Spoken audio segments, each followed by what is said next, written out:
नमस्कार दोस्तों। भारत में जितने भी आपराधिक कानून हैं उनमें से एनडीपीएस एक्ट को सबसे सख्त कानूनों में से एक माना जाता है। इसमें सजा बहुत गंभीर है, जमानत मिलना भी बेहद मुश्किल है और कानूनन आरोपी को खुद को ही बेगुनाह साबित करना पड़ता है। जैसे अगर आप देखेंगे क्रिमिनल केसेस में जो बर्डन ऑफ प्रूफ है वो प्रोसिक्यूशन पे रहता है, अभियोजन पे रहता है, अभियोजन पक्ष पे रहता है कि आप बताएं कि इस व्यक्ति ने जो है वो अपराध किया है। लेकिन एनडीपीएस एक्ट में अगर एक बार हम कॉन्शियस पोजेशन प्रूव करते, अगर प्रोसिक्यूशन कॉन्शियस पोजेशन प्रूव करने में समर्थ हो जाता है, प्रोसिक्यूशन ये प्रूव करने में समर्थ हो जाता है कि जो कॉन्ट्राबैंड है वो हमने जो हमारा एक्यूज्ड है उसी से रिकवर किया है, तो फिर जो बर्डन ऑफ प्रूफ है, अपने आप को इनोसेंट प्रूव करने का बर्डन जो है वो एक्यूज पे शिफ्ट हो जाता है।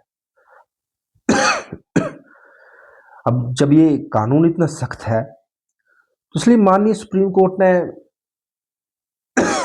एक बात बिल्कुल साफ कर दी है कि जांच एजेंसी की प्रक्रिया, जो जांच एजेंसी है उसको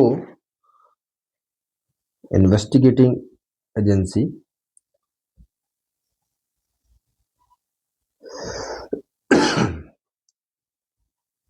उसको प्रक्रिया का 100% पालना करनी है। जो प्रोसीजर्स हैं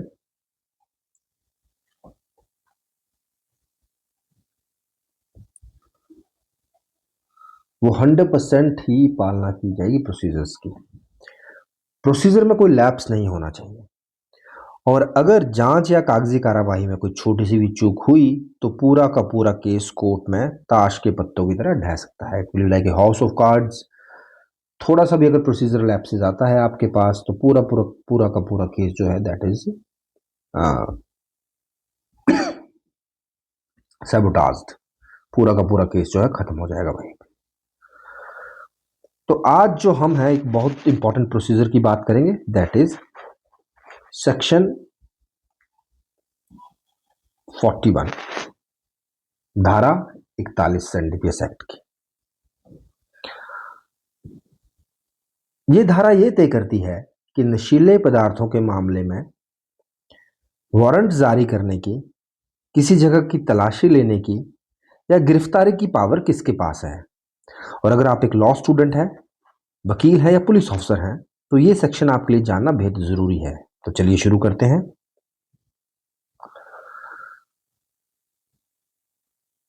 तो शुरुआत करते हैं धारा 41 की उपधारा 1, सेक्शन 41 सब सेक्शन 1। यह धारा सीधे तौर पर हमारी न्यायपालिका यानी मजिस्ट्रेट से जुड़ी है। जो धारा है ये सीधे मजिस्ट्रेट से जुड़ी है। अब देखते हैं ये धारा कहती क्या है।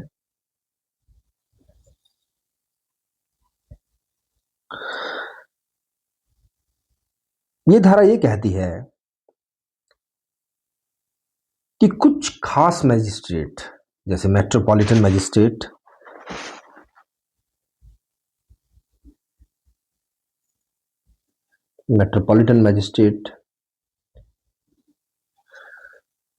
जुडिशियल मजिस्ट्रेट,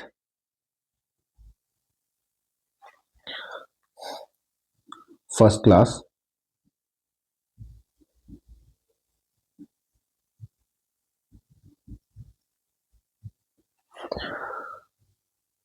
या राज्य सरकार द्वारा विशेष रूप से अधिकृत किए गए सेकंड क्लास मजिस्ट्रेट।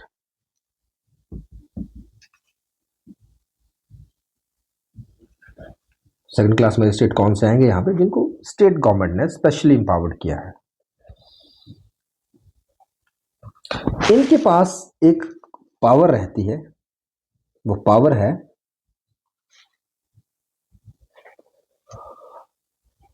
वारंट जारी करने की। अब वो वारंट किस चीज के लिए जारी कर सकते हैं? अरेस्ट के लिए और सर्च के लिए, गिरफ्तारी के लिए और तलाशी के लिए। अरेस्ट किसे करेंगे, किस व्यक्ति को अरेस्ट करने का वारंट जारी कर सकते हैं ये मजिस्ट्रेट्स? किसी ऐसे व्यक्ति को जिसके बारे में ये विश्वास हो कि उसने एनडीपीएस एक्ट के तहत कोई अपराध किया है। कोई ऐसा व्यक्ति है जिसने एनडीपीएस एक्ट के तहत कोई अपराध किया है और उनके पास रीजन टू बिलीव होना चाहिए।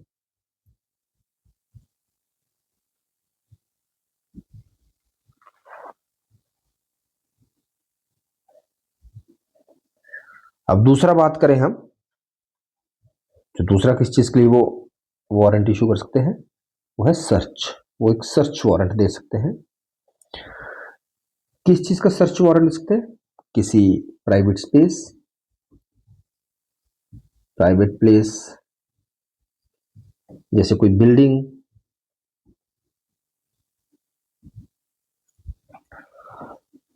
या कोई व्हीकल, जहां उन्हें ये रीजन टू बिलीव हो कि इसके अंदर कोई प्रतिबंधित सब्सटेंस, प्रतिबंधित पदार्थ या जैसे ड्रग्स छुपाए जाने की आशंका हो,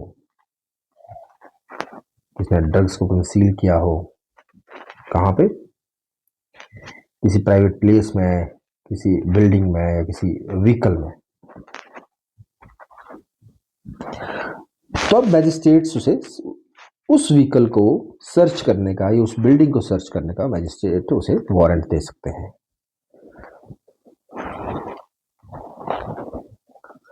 द इंपॉर्टेंट थिंग, जो यहाँ पे इंपॉर्टेंट चीज वो क्या है कि मैजिस्ट्रेट साहब आंख बंद करके वारंट नहीं जारी कर सकते। मैजिस्ट्रेट साहब के पास क्या होना चाहिए, रीजन टू बिलीव।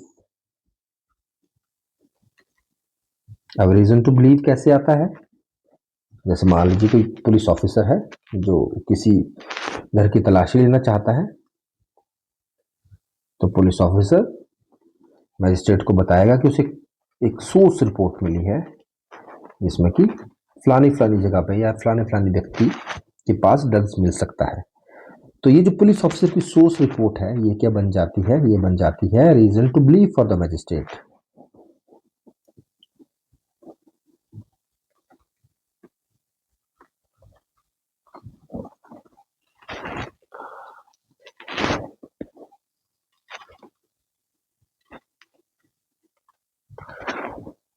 अब सेक्शन 41 सबसेक्शन 2 के बारे में बात करते हैं। सेक्शन 41 सबसेक्शन हमने देख लिया कि इसमें मैजिस्ट्रेट्स को पावर है सर्च वारंट या अरेस्ट वारंट इशू करने की। अब सबसेक्शन 41 सबसेक्शन 2 जो है वो पर्टिकुलर रिलेटेड है गैजेटेड ऑफिसर से।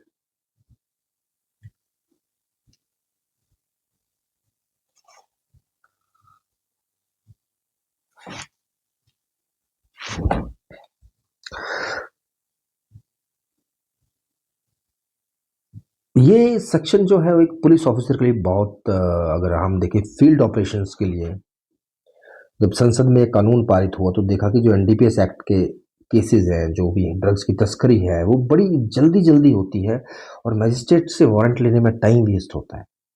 तो कुछ ऑथराइज्ड ऑफिसर्स, कुछ एम्पावर्ड ऑफिसर्स को प्राधिकृत किया गया, उन्हें पावर दी गई कि सर्च एंड अरेस्ट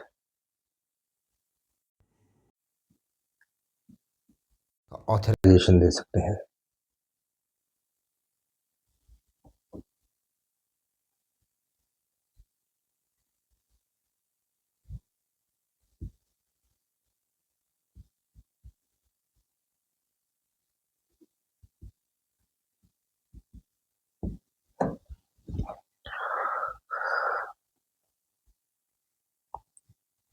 तो सेक्शन 41 सबसेक्शन 2 बेसिकली ये कहती है कि अगर ऐसे किसी गेजेटेड ऑफिसर को अपनी व्यक्तिगत जानकारी से या किसी लिखित सूचना से ये विश्वास करने का कारण है कि कहीं कोई एनडीपीएस का अपराध हुआ है, तो धारा 141(2) उन्हें पावर देती है। पहली पावर उन्हें यह देती है कि वो खुद पर्सनली बिना किसी वारंट के उस जगह की तलाशी ले सकते हैं, या वहां पे जो चीज मिली है उसे सीज कर सकते हैं, या आरोपी को गिरफ्तार कर सकते हैं। और दूसरी पावर क्या है? दूसरी पावर जो आजकल पुलिस यूज करती है वो है कि वो अपने जूनियर किसी भी अधिकारी को, जो कि कांस्टेबल रैंक से ऊपर हो, कांस्टेबल रैंक से ऊपर हो, जैसे head constable, sub inspector, inspector को लिखित रूप से ऑथराइज कर सकते हैं कि जाओ उस जगह पर रेड करो या अरेस्ट की कार्रवाई करो। Arrest and raid, authorization warrant दे सकते हैं, उसको ऑथराइजेशन लेटर दे सकते हैं।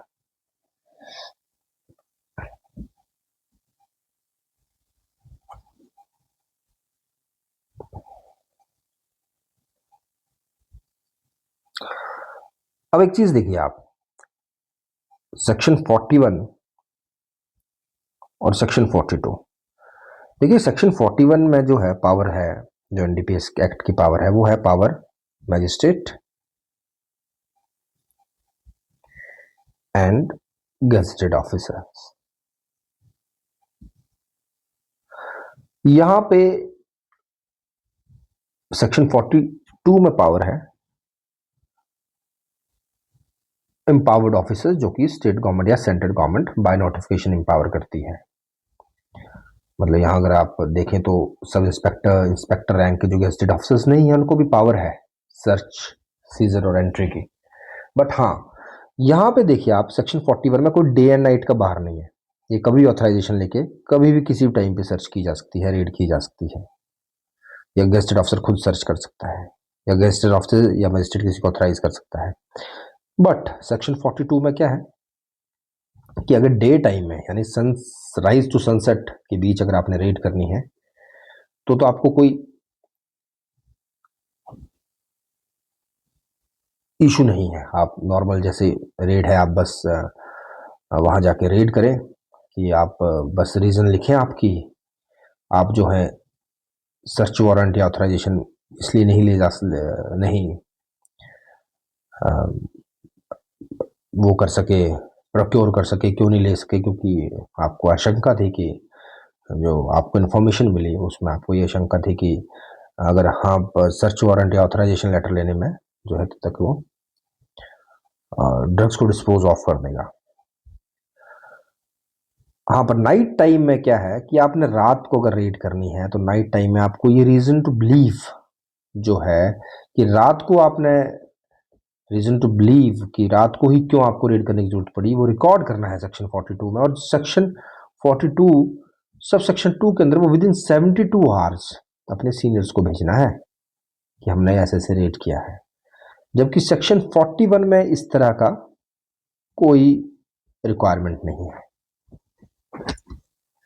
तो ये सेक्शन 41 एंड सेक्शन 42 एक बार दोबारा से एक बार सेक्शन में देख लेते हैं। सेक्शन 41 को रिवीजन करते हैं। सेक्शन 41 पावर दो लोगों की बात करती है, magistrate and gazetted officer. Magistrates क्या कर सकते हैं? Search, seizure, arrest, search, seizure, arrest, इसके वारंट्स दे सकते हैं। कौन कौन से magistrate? Judicial magistrate first class, metropolitan magistration, या स्टेट गवर्नमेंट ने जो स्पेशली इंपावर्ड किए हैं magistrate second, judicial magistrate second class. अब यहाँ पे गेजेटेड ऑफिसर्स भी जो स्टेट गवर्नमेंट ने प्राधिकृत किए होंगे वो भी सेम चीज कर सकते हैं, वो ऑथराइजेशन दे सकते हैं सर्च, सीजर, अरेस्ट की। तो ये एक प्रोसीजर है। तो अगर किसी कोई ऑफिसर अगर रेड करना चाहता है कहीं, उसको लगता है कि कोई एनडीपीएस का अपराध हुआ है कहीं, या कोई कॉन्ट्राबैंड कहीं छुपाया हुआ है, तो उसे इस प्रोसीजर को, सेक्शन 41 के प्रोसीजर को फॉलो करना बहुत जरूरी है। और सुप्रीम कोर्ट ने बड़ा कैटेगोरिकली ये क्लियर किया हुआ है कि प्रक्रिया बहुत इंपॉर्टेंट है। अगर प्रक्रिया, प्रोसीजर को नहीं फॉलो किया गया है तो वो एविडेंस कोर्ट में एडमिसिबल नहीं है, और पूरा का पूरा केस जो है उसमें विशिएट हो जाएगा, सबोटाज हो जाएगा। So this is section 41 of NDPS Act. Thank you.